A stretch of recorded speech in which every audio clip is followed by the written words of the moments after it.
What are some quick ways to make it easier for you to navigate between the key elements of Microsoft Outlook? In this quick tip, we'll look at how you can customize your navigation options and also use handy keyboard shortcuts. At the bottom of your navigation pane, you'll see handy icons to make it easy to switch to Mail, Calendar, Contacts, Task, and even other options such as Notes.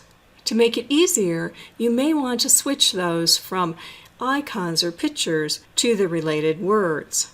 To do so, move to the ... that says there's more and choose Navigation Options. From here, you can choose, first of all, how many items you want to have displayed. You'll see the order here, and you can turn off compact navigation. Compact navigation is the default, that is for icons.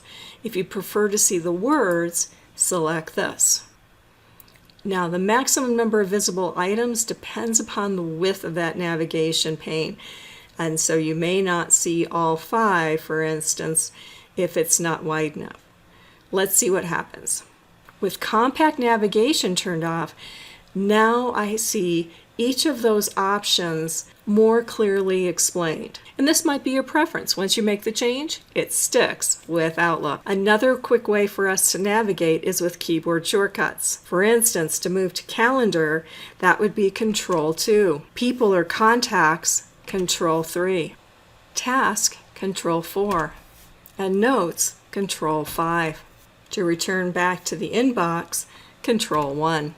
In this quick tip, you've seen how easy it is to take advantage of the navigation options in Microsoft Outlook. For more tips on being productive with Outlook, head to thesoftwarepro.com/Outlook. If this training was helpful, please like this video and subscribe to this channel. This is Dawn Bjork, the Software Pro. Thanks for watching.